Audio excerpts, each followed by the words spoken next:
Hello friends, welcome to CCD complete course destination. ठीक है, जैसे कि हमने लास्ट क्लास में आपका चैप्टर कंप्लीट कर दिया था ट्रायंगल्स का, और मैंने आपको बताया था नेक्स्ट क्लास में हम नया चैप्टर स्टार्ट करेंगे। ठीक है, और इसके बाद आपका चैप्टर क्या आता है? आपका चैप्टर आता है क्वाड्रिलेटरल्स का। सबसे पहले मैंने आपको क्या बोला था, जो हम ट्रायंगल्स में पढ़ रहे हैं वो आगे के चैप्टर में भी आपको पढ़ना पड़ेगा। कॉन्ग्रुएंसी ऑफ ट्रायंगल्स पढ़ा, आगे भी देखना, आगे भी आपको देखने को मिलेगा। क्वाड्रिलेटरल्स पढ़ रहे हैं, इसमें भी आपको ट्रायंगल्स के जो ट्रिक्स हैं, जो आपने कॉन्सेप्ट पढ़े हैं, वो यहाँ पे देखने को मिलेंगे। ठीक है, तो क्वाड्रिलेटरल्स हम पढ़ेंगे आज। क्वाड्रिलेटरल्स देखो, नाम से क्या पता चल रहा है? क्वाड मतलब चार, लेटरल मतलब लाइन से मिला हुआ, स्ट्रेट लाइन से मिला हुआ एक फिगर है, और कितनी? चार लाइनों से, चार स्ट्रेट लाइनों से मिला हुआ एक फिगर है, उनको कहते हैं क्वाड्रिलेटरल्स। अब देखो, क्वाड्रिलेटरल होता क्या है? कोई भी ऐसा फिगर जिसमें चार साइड्स हों, कोई भी, किसी भी तरह का हो सकता है, किसी भी तरह का हो सकता है, कोई भी फिगर हो सकता है। देखो, चार फिगर है, चार डिस्टेंस है, ये देखो चार हो गया। ठीक है, चार लाइनों, मतलब चार साइड्स होंगी, इसकी हमेशा याद रखना। चार साइड से बना हुआ फिगर क्या होता है? क्वाड्रिलेटरल्स होता है। ये सारे फिगर्स क्वाड्रिलेटरल के बनाए थे। और इसके बाद हम क्या बात करेंगे? देखो, क्वाड्रिलेटरल्स में अलग अलग तरह के फिगर्स होते हैं, उनको हम डिस्कस करेंगे। देखो, एक फिगर कौन सा होता है? देखो फिगर, देखो ये फिगर होता है एक, चार लाइनें हैं, बिल्कुल हैं, चार साइड्स हैं इसकी, तो ये क्वाड्रिलेटरल्स हो गया। चार पॉइंट है, बिल्कुल चार साइड्स हैं, बिल्कुल हैं। इस टाइप के क्वाड्रिलेटरल को क्या कहते हैं? ट्रेपेजियम। ट्रेपेजियम क्या होता है? ट्रेपेजियम एक टाइप का क्वाड्रिलेटरल है। हर क्वाड्रिलेटरल ट्रेपेजियम नहीं होता, लेकिन ये जो ट्रेपेजियम है, हर ट्रेपेजियम क्या कहते हैं? मैं क्या कह रहा था, हर क्वाड्रिलेटरल ट्रेपेजियम नहीं होता, लेकिन हर ट्रेपेजियम क्वाड्रिलेटरल होता है। ट्रेपेजियम की खासियत क्या है कि इसमें दो लाइंस, ये जैसे ए लाइन, ए साइड बताया, देखो जैसे मैं इसको नेम दे देता हूँ, A B and C and D. तो यहाँ पे जो ए बी है वो सी डी के पैरेलल है। हमेशा याद रखना, इस टाइप के फिगर में एक साइड दूसरी साइड के पैरेलल होगी, बाकी दोनों का कोई मतलब नहीं है, बाकी दोनों ज्वाइंट होनी चाहिए, बस क्लोज फिगर। याद रखना, क्वाड्रिलेटरल का मतलब सिर्फ चार साइड्स नहीं होता, एक क्लोज फिगर होता है। चार साइड्स एक क्लोज फिगर को बनाएं, उसको कहते हैं ट्रेपेजियम। ठीक है, और उसको कहते हैं क्वाड्रिलेटरल का एक टाइप है ट्रेपेजियम की खासियत क्या है? कोई भी दो लाइंस एक दूसरे के पैरेलल होनी चाहिए, मतलब एक पेयर में कितनी चीजें होती है? दो। तो एक पेयर साइड्स का, एक पेयर एक दूसरे के पैरेलल होना चाहिए, वो होता है ट्रेपेजियम।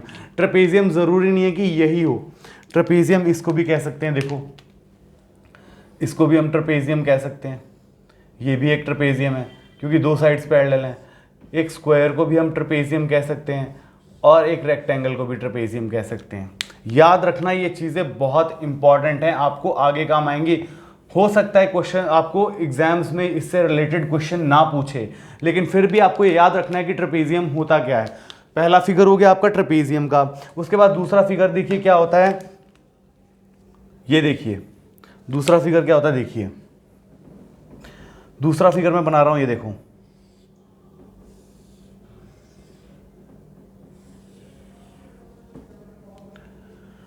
दूसरा फिगर हमको क्या कह रहा है कि कोई भी, ये मतलब जरूरी नहीं है कि ये साइड्स बराबर हैं, कोई भी, जैसे हम उसमें ट्रेपेजियम में क्या था हमारे पास? ट्रेपेजियम में दो साइड्स बराबर थी, दो साइड पैरेलल थी, लेकिन बराबर की कोई बात नहीं हुई थी। ठीक है, दो साइड पैरेलल थी, बराबर की कोई बात नहीं हुई थी। ये क्या है? इसको हम कह सकते हैं, क्या कहते हैं? इसका नाम क्या है? पहले नाम लिख देता हूं मैं, नाम के बाद इसकी डेफिनेशन बताऊंगा, इसकी स्पेसिफिकेशंस बताऊंगा।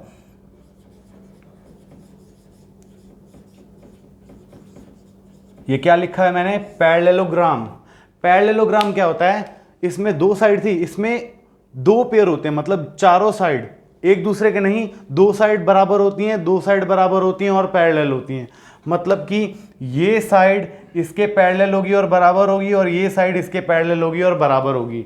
ठीक है, ऑपोजिट साइड एक दूसरे के बराबर होती हैं और पैरेलल होती हैं, ये इसको कहते हैं पैरेललोग्राम। ठीक है, आपने दो टाइप पढ़ लिए क्वाड्रिलेटरल के, एक ट्रेपेजियम एक पैरेललोग्राम। ट्रेपेजियम में दो साइड पैरेलल होती हैं, इसमें दो साइड पैरेलल होती हैं, और ये दो साइड भी पैरेलल होती हैं। इसमें सिर्फ एक ही साइड की, मतलब ऑपोजिट साइड, इसमें सिर्फ एक ही पेयर होता है, इसमें दो पेयर होते हैं पैरेलल के, एक पेयर और दो पेयर, इसमें यही पेयर पैरेलल होता है। इसके बाद अगला टाइप देखो क्या होता है, अगला टाइप आपका होता है रेक्टेंगल। रेक्टेंगल क्या होता है देखते हैं। रेक्टेंगल की स्पेसिफिकेशन होती है कि ये एक पैरेललोग्राम तो होता ही है। रेक्टेंगल देखो, पैरेललोग्राम की कंडीशन क्या थी कि दो पेयर पैरेलल होने चाहिए, इसमें ये पैरेलल हैं और ये भी पैरेलल हैं। अब पैरेलल हैं और इक्वल तो हैं ही हैं, साथ में इसमें क्या है, एंगल 90 डिग्री है, ठीक है। रेक्टेंगल की स्पेसिफिकेशन क्या होती है कि रेक्टेंगल पैरेललोग्राम की सारी स्पेसिफिकेशन फॉलो करता है, बस इसके इनर एंगल सारे के सारे 90 डिग्री होते हैं, ठीक है। ये साइड दोनों बराबर हैं और पैरेलल हैं, ये दोनों साइड पैरेलल हैं और बराबर हैं, और इसके सारे एंगल 90 डिग्री हैं, ठीक है। ये हो गया आपका रेक्टेंगल। इसके बाद आते हैं इसी के छोटे भाई पे, जिसको हम कहते हैं स्क्वायर, ठीक है। स्क्वायर आपने भी पढ़ा होगा पहले भी, शायद नहीं भी पढ़ा होगा तो देखिए। स्क्वायर भी एक तरह का पैरेललोग्राम है, क्योंकि इसके भी दोनों साइड्स एक दूसरे के पैरेलल्स हैं। ये दोनों पेयर हैं, ये भी पेयर है, ये भी पेयर है, और दोनों एक दूसरे के बराबर हैं और पैरेलल हैं, ठीक है। अब देखो हर स्क्वायर, मेरी बात सुनो मैं क्या कह रहा हूं, हर स्क्वायर आपका रेक्टेंगल हो सकता है। इसका भी इनर एंगल 90 डिग्री होता है, सारे एंगल 90 डिग्री होते हैं। हम स्क्वायर को रेक्टेंगल कह सकते हैं, लेकिन रेक्टेंगल को स्क्वायर नहीं कहेंगे, क्योंकि रेक्टेंगल में ऐसी कोई स्पेसिफिकेशन नहीं दी है कि उसकी सारी साइड्स बराबर होंगी कि नहीं होंगी, ठीक है। लेकिन स्क्वायर में क्या स्पेसिफिकेशन दी है कि पैरेललोग्राम होना चाहिए, उसके बाद 90 डिग्री होना चाहिए और सारी साइड्स बराबर होनी चाहिए, ठीक है। सारी साइड्स बराबर होनी चाहिए। इसकी सारी साइड्स मतलब ये हो गया ए मतलब एक साइड दे दिया, ए मतलब कि सारी साइड्स ए हैं। इसकी ये साइड ए है तो ये साइड क्या है, बी है, ठीक है। पैरेललोग्राम में अगर ये, इसमें भी ये ऐसे ही है, ए और बी, लेकिन कंडीशन क्या थी, उसमें 90 डिग्री था, इसमें 90 डिग्री नहीं था पैरेललोग्राम में। तो रेक्टेंगल पैरेललोग्राम है, लेकिन सारे पैरेललोग्राम रेक्टेंगल नहीं होते। वैसे ही स्क्वायर पैरेललोग्राम है, स्क्वायर रेक्टेंगल भी है, लेकिन सारे रेक्टेंगल स्क्वायर नहीं होंगे, सारे पैरेललोग्राम स्क्वायर नहीं होंगे। इसके बाद अगला एक और आपका बच गया है, जिसको हम क्या कह सकते हैं, देखो इसकी फॉर्मेशन। आपने कभी पतंग देखी है? पतंग देखी है आपने कभी? आगे के दो छोटे हैं और ये दो लंबे हैं, ठीक है। अब मैं क्या बता रहा हूं, ये दोनों साइड बराबर होती हैं, इसमें ये साइड बराबर होती हैं।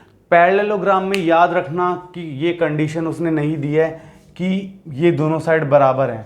पैरेललोग्राम में सिर्फ एक ही कंडीशन है कि पैरेलल होनी चाहिए, बस चारों साइड अपनी साइड, जो साइड है उसकी ऑपोजिट वाली साइड उसके पैरेलल होनी चाहिए, लेकिन उसमें इक्वल की कंडीशन नहीं है पैरेललोग्राम में। यहाँ पे इक्वल की कंडीशन आ गई है, ये वाली इसके इक्वल है, ये वाली इसके इक्वल है। इसको क्या कहते हैं, इस फिगर को कहते हैं काइट। ये देखने में आपको पतंग की तरह लग रही है, बिल्कुल पतंग ऐसी ही होती है आपकी, ठीक है। तो पतंग की तरह लग रही है, इसको काइट कहते हैं। ये आपके टोटल पैरेललोग्राम के फिगर्स हो गए जो होते हैं। इसके बाद हम स्पेसिफिकेशंस पढ़ेंगे, ठीक है।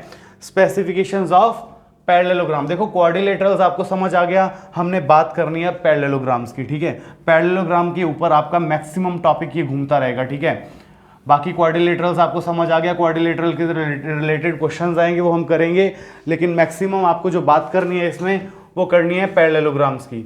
तो पैरेललोग्राम के बारे में थोड़ा बहुत और जान लेते हैं। पैरेललोग्राम आपने पढ़ लिया, रेक्टेंगल, स्क्वायर, ठीक है। और अच्छा एक और फिगर आपका रह गया, वो फिगर क्या था, देखो स्क्वायर को अगर ऊपर से धक्का मार दें, ठीक है, सारी साइड्स बराबर है इसकी भी, स्क्वायर जैसे सारी साइड्स बराबर है, लेकिन एंगल 90 डिग्री नहीं है, सारी साइड्स बराबर है, इसलिए ए लिखा है। इस और पैरेलल भी एक दूसरे के, इसको कहते हैं रोम्बस, ठीक है। एक रोम्बस आपका रह गया था, रोम्बस मैंने आपको करा दिया, ठीक है। रोम्बस के बाद आपके सारे फिगर्स इसमें कंप्लीट हो जाते हैं, ठीक है। हाँ सॉरी,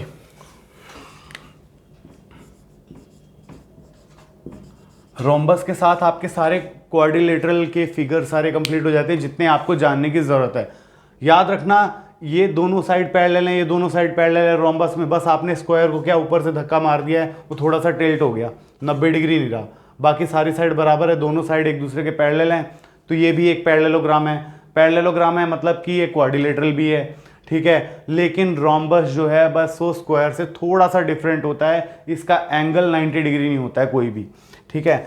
इसी के साथ आपके फिगर जो ज़रूरी वाले थे वो कंप्लीट हो गए हैं। इसके बाद आपकी कुछ थ्योरीज दी हुई हैं चैप्टर में, चैप्टर में कुछ थ्योरीज दी हुई हैं, थ्योरीज पढ़ लेते हैं। उसने क्या कहा है कि कोई भी अगर पैरेललोग्राम है, मान लीजिए कोई पैरेललोग्राम है, पैरेललोग्राम मतलब कि मैं रेक्टेंगल और स्क्वायर की बात नहीं कर रहा हूँ। उसने कहा है कि कोई भी अगर हम डायगोनल खींचेंगे पैरेललोग्राम को, तो ये जो डायगोनल मैंने खींची है बी डी डायगोनल खींची है, ये पूरे मतलब कि आपके पैरेललोग्राम को दो बराबर भागों में बांटेगी, ठीक है। दो बराबर भागों में जो बांट रही है, और ये दो बराबर भाग ट्रायंगल बन रहे हैं। और ये ट्रायंगल जो बन रहे हैं ना, ट्रायंगल ए बी डी और ट्रायंगल बी सी डी, ये दोनों एक दूसरे के कॉन्ग्रुएंट हो जाएंगे। उसने बताया कि जो डायगोनल है ना पैरेललोग्राम की, वो दो भागों में बांटती है और वो दोनों भाग ट्रायंगल होते हैं, और वो ट्रायंगल एक दूसरे के कॉन्ग्रुएंट होते हैं। अगर आपको कॉन्ग्रुएंट के बारे में नहीं पता है तो मैंने बताया था आपको, ट्रायंगल चैप्टर बहुत इंपॉर्टेंट है, आगे सारे में ट्रायंगल से रिलेटेड क्वेश्चंस आएंगे। कॉन्ग्रुएंसी हमने ट्रायंगल्स में अच्छे से पढ़ी है। तो कॉन्ग्रुएंट मतलब क्या होता है, दोनों ट्रायंगल्स एक दूसरे के बिल्कुल बराबर है, कुछ भी अलग नहीं है। CPCT याद है, corresponding parts of congruent triangles, सारे के सारे कॉरस्पॉन्डिंग पार्ट इसके बराबर होंगे, चाहे वो एंगल्स हों चाहे साइड्स हों, ठीक है। एक तो ये प्रॉपर्टी होगी। इसके बाद सेकंड प्रॉपर्टी आपकी क्या कहती है, each pair of opposite sides of a quadrilateral is equal, ठीक है। उसने क्या कहा है कि जो भी आपकी साइड्स होती हैं ना, हाँ, जो भी साइड्स होती हैं आपकी पैरेललोग्राम्स की, वो हमेशा इक्वल होती हैं। ऑपोजिट साइड्स मतलब कि ये वाली साइड AD साइड, उसने क्या कहा है कि ऑपोजिट साइड्स मतलब कि AD is equal to BC, equal तो होती हैं, साथ में पैरेलल भी होती हैं। AD is parallel to BC, हमने कंडीशन पढ़ी थी ना पैरेललोग्राम में, ऑपोजिट साइड्स हमेशा पैरेलल होती हैं, लेकिन इसमें एक और कंडीशन आ गई कि इक्वल भी होती हैं, ठीक है। पैरेललोग्राम्स में इक्वल भी होती है कंडीशन, ठीक है। ये कंडीशन आपने पढ़ ली। उसके बाद क्या है, द डायगोनल ऑफ ए, ये मैंने अभी बताया, diagonal of a parallelogram bisects each other, मतलब बराबर दो भागों में बांटती है, ठीक है। याद रखो पैरेललोग्राम क्या होता है, पैरेललोग्राम एक क्वाड्रिलेटरल होता है, ठीक है, जो जिसके की दोनों पेयर्स आमने सामने के पैरेलल होती हैं और इक्वल होती हैं, ठीक है। पैरेललोग्राम पता लग गया क्या होता है। इसके बाद पैरेललोग्राम की अगर डायगोनल खींचें, दो बराबर भागों में बांटती है और दो ट्रायंगल में बांटती है जो दोनों एक दूसरे के कॉन्ग्रुएंट होते हैं। इतना पढ़ लिया हमने। इसके बाद आपकी अगली प्रॉपर्टी क्या है, बराबर बांटती, वो भी पढ़ लिया। इसके बाद आपकी स्टार्ट होती है एक्सरसाइज। तो एक्सरसाइज में थोड़ा और जानते हैं इसके बारे में। कुछ नहीं है, प्रूफ्स हैं आपके एक्सरसाइज में और कुछ नहीं है। इसके 1 से 2 प्रूफ हम आज करते हैं, बाकी के सारे क्वेश्चंस हम करेंगे नेक्स्ट क्लास में, ठीक है। तो प्रूफ की तरफ चलते हैं। आपके एक्सरसाइज आपकी क्या कह रही है, 8.1 देखो, एक्सरसाइज 8.1 क्या कहती है, देखो क्वेश्चन नंबर फर्स्ट क्या कहता है, the angles of a quadrilateral are in the ratio of 3, 5, 9, 13, find all the angles of the quadrilateral.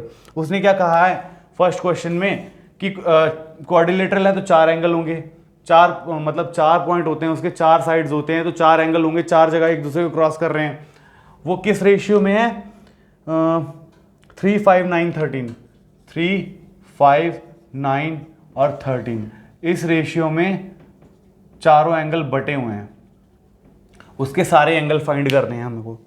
तो क्या करेंगे, सॉल्यूशन देखो, ये रेशियो है तो मान लेते हैं कि 3x plus 5x plus 9x plus 13x is equal to 360। एक और प्रॉपर्टी आपकी रह गई, हमेशा याद रखना, sum angle property of a quadrilateral. Sum angle property of a quadrilateral क्या कहती है कि सारे एंगल्स, क्वाड्रिलेटरल के सारे एंगल्स का सम हमेशा 360 डिग्री होगा। हमने क्या किया, यहाँ पे उसका रेशियो दे रखा है, हमने मान लिया कि इसको 13, 9, 5 और 3 सबको प्लस कर दो और आपको मिल जाएगा एक नंबर 13, 9 कितना हुआ 22 प्लस 5 27 प्लस 3 30, 30 बराबर भागों में बांट दिया। और मान लिया ये 3x है, ये 5x है, 9x है, 13x है। ठीक है, रेशियो निकालोगे सेम आएगा, x x कट जाएगा, बाकी रेशियो 3, 5, 9, 13 सेम आ जाएगा। 360 डिग्री को बराबर भागों में बांटेंगे तो इसमें अब हमारा देखो एंगल, इसको मान लेते हैं ए एंगल, इसको बी, इसको सी और इसको डी। ठीक है, जैसे मान लो ये हमने क्वाड्रिलेटरल बना दिया, यहां पे हमने क्वाड्रिलेटरल बना दिया, इसका ए हो गया, ये बी हो गया, ये सी हो गया और ये डी हो गया। ए का रेशियो कितना है 3, फिर बी का 5, 9, सी का 9 और डी का 13। तो 3x plus 5x plus 9x plus 13x क्या हो जाएगा 13 plus 9 22, 5 27 plus 3 30x। 30x is equal to 360 degree आ जाएगा। x की वैल्यू क्या आ जाएगी 360 डिवाइड बाई 30। तो ये 0 से 0 कट जाएगा और 3 से काटेंगे, 3 1 3, 3 2 6, 12 डिग्री। x की वैल्यू आ गई 12 डिग्री। a एंगल का वैल्यू कितना आ जाएगा 3 इंटू 12 इज इक्वल टू 3 2 6 और 3 1 3, 36 डिग्री a की वैल्यू आ गई। b की वैल्यू कितनी आ गई 5 इंटू एक्स, मतलब x की वैल्यू यहाँ पे 12 है, तो 12 5 60 डिग्री। उसी तरह c की वैल्यू क्या आ गई 9 इंटू 12, मतलब 12 9 108 डिग्री। उसके बाद d की वैल्यू क्या आ गई 13 इंटू 12, ये कितना आ गया 156, 13 12 156 होता है। ठीक है, ये आप अब देखो इन सब का सम करके देख लो, 36 और 60, 108 और 156, आपको आंसर आएगा 360, करके देख लो। ठीक है, अब देखो आपका सेकंड क्वेश्चन क्या कहता है। फर्स्ट क्वेश्चन आपको एंगल फाइंड करने थे, हमने सारे एंगल फाइंड कर दिए, बहुत ही आसान था। इसके बाद देखो सेकंड क्वेश्चन क्या कहता है, इफ ए डायगोनल इंटरसेक्ट और ए पैरेललोग्राम इक्वल। अच्छा, उसने कहा है कि अगर पैरेललोग्राम की डायगोनल इक्वल है तो प्रूव करो कि वो रेक्टेंगल है। ये देखो मैं एक रेक्टेंगल बना दे रहा हूं, ठीक है, और इसकी डायगोनल्स क्या कर दे रहा हूं सेम कर दे रहा हूं। इसको मान लेते हैं ए, इसको बी, इसको सी, इसको डी और इसको ओ मान लेते हैं। ठीक है, ए बी सी डी मान लिया। अब देखो सॉल्यूशन देखो कैसे करेंगे। आपका क्वेश्चन नंबर कौन सा है, ये सेकंड क्वेश्चन में उसने क्या कहा है, एक पैरेललोग्राम है, उसकी दोनों जो डायगोनल्स हैं वो इक्वल हैं। गिवन क्या है वो भी लिख दो, AC is equal to B D. ये फिगर हमने खुद बनाया है, उसने कुछ नहीं दिया है, फिगर नहीं दिया, उसने सिर्फ बोला है कि एक पैरेललोग्राम है, उसकी डायगोनल्स बराबर हैं। डायगोनल्स मतलब AC और BD बराबर हैं। तो हमको ये प्रूव करना है ABCD एक रेक्टेंगल है। तो देखो कैसे प्रूव करेंगे। सबसे पहले हम ट्रायंगल कौन कौन सा ले लेंगे, N ट्रायंगल देखो A D और C, ठीक है, एंड ट्रायंगल A B और D, ठीक है, in triangle ABC and ABD, ADC और ABD, मतलब कि ये वाला ट्रायंगल और ये वाला ट्रायंगल ले लेंगे, ADC और ABD। इसमें क्या है देखो, इसमें हम देखो AD is equal to B, हाँ ठीक है, हाँ देखो ABD और ACD में AD कॉमन आ रही है, तो इसको हम लिख सकते हैं AD is equal to DA। तो ये क्यों आ रही है, कॉमन साइड दोनों ट्रायंगल में आ रही है, कॉमन साइड आ गई। क्यों आई कॉमन साइड, क्योंकि ये दोनों ट्रायंगल में साइड आ रही है, दोनों साइड में अगर एक साइड दोनों ट्रायंगल में आ रही है तो बराबर होगी ना, ऑफ कोर्स सी बात है बराबर होगी। तो इस तरह से ये बराबर हो गई, ठीक है। उसके बाद और देखो DC देखो, हाँ DC को देखो और आप देखो AB को, DC और AB को देखो, DC और AB को देखो, ये बराबर क्यों है। मैंने बताया था, इसने क्या बोला है कि ये पैरेललोग्राम है और AC BC के बराबर है, AC और BD के बराबर है, BC नहीं सॉरी AC BD के बराबर है, जो कि पैरेललोग्राम है आपका, याद रखना ये, ठीक है। आपको क्या बताया था, DC is equal DC is equal to AB, देखो DC is equal to AB क्या है, DC ये है और AB ये है। Opposite sides of a parallelogram, मैंने आपको अभी बताया था कि पैरेललोग्राम में हमेशा opposite sides of a parallelogram are always equal.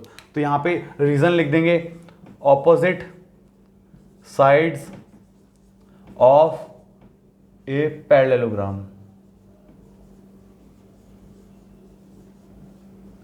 ठीक है, इससे आपको क्या समझ में आया, पैरेललोग्राम की प्रॉपर्टी लगी है जो अभी आपको पढ़ाई थी। ठीक है, उसके बाद अब देखो उसने गिवन क्या दिया हुआ है, AC is equal to BD, diagonals बराबर है उसने दिया हुआ है, तो बाय SSS कॉन्ग्रुएंसी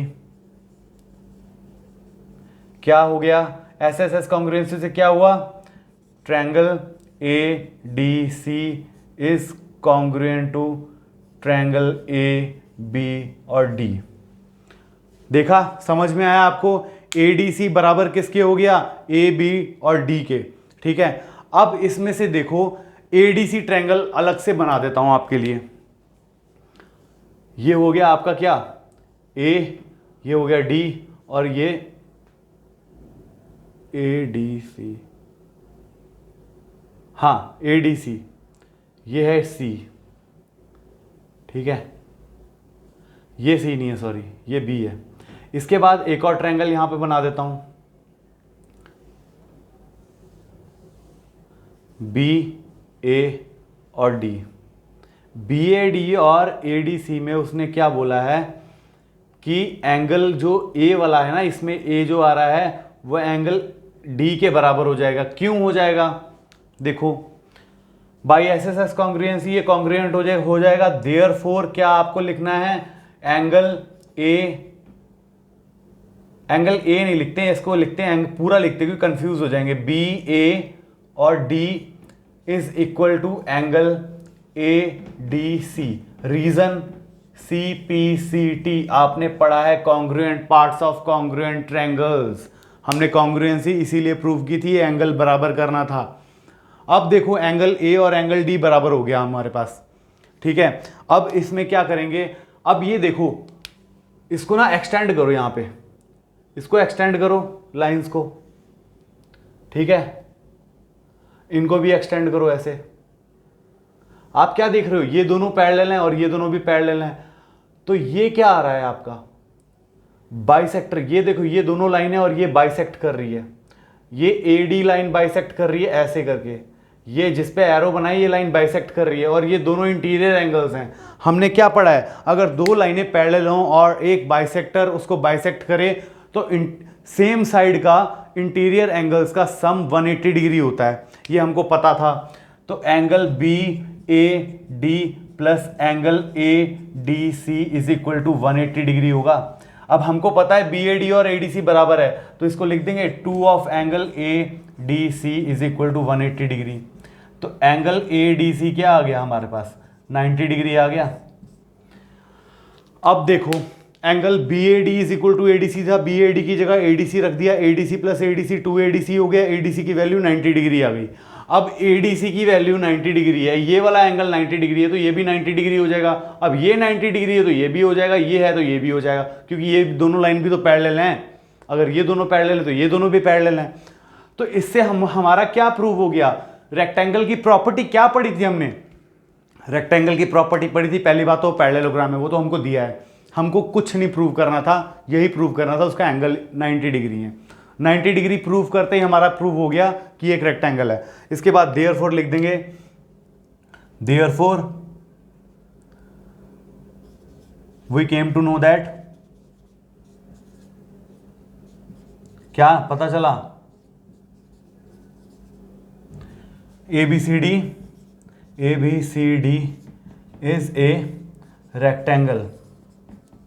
ठीक है, इतना सा प्रूफ था आपका और कुछ भी नहीं था, बस आपको 90 डिग्री प्रूव करना था। उसके लिए हमने क्या किया, दो ट्रायंगल्स को कॉन्ग्रुएंट प्रूव किया, उसमें से हमको ये एंगल बराबर कर दिया CPCT से, और वो दोनों एंगल का सम 180 डिग्री, क्योंकि पैरेलल लाइंस हैं और उसमें से एक ट्रांसवर्सल जा रही है जो उसको काट रही है, और वो काट रही है तो इंटीरियर एंगल्स का सम, ट्रांसवर्सल के एक साइड के इंटीरियर एंगल्स का सम हमेशा 180 डिग्री होता है, और 180 डिग्री होता है तो दोनों का सम 180 डिग्री पुट किया, BAD is equal to ADC हम प्रूव कर चुके हैं CPCT से, और ADC की वैल्यू 90 डिग्री आ गई, और 90 डिग्री ही रेक्टेंगल की प्रॉपर्टी होती है। अब एक 90 आ गया, पैरेललोग्राम है, दोनों साइड पैरेलल हैं, बाकी सारे एंगल अपने आप ही 90 डिग्री हो जाएंगे, ठीक है। तो ये CPCT का फुल फॉर्म क्या होता है? Congruent parts of congruent triangles, corresponding parts of congruent triangles, याद रखना ये आपको ट्रायंगल चैप्टर में पढ़ाया है। तो आज की क्लास हम यहीं पे खत्म करते हैं। ये दो कॉन्सेप्ट आपको पढ़ाए हैं, एक तो एंगल्स निकाले हैं और उसके बाद ये आपको प्रूफ समझाया रेक्टेंगल का। इसके बाद आगे भी प्रूफ आएंगे, रोम्बस का प्रूफ आएगा, स्क्वायर का प्रूफ आएगा, वो सारे हम करेंगे। आज की क्लास हम यहीं पे खत्म करते हैं, अगली क्लास में मिलेंगे, ठीक है। उम्मीद करता हूँ आपको समझ आया होगा, जो मैंने आपको समझाना चाहता हूँ वो आपको समझ आ गया होगा।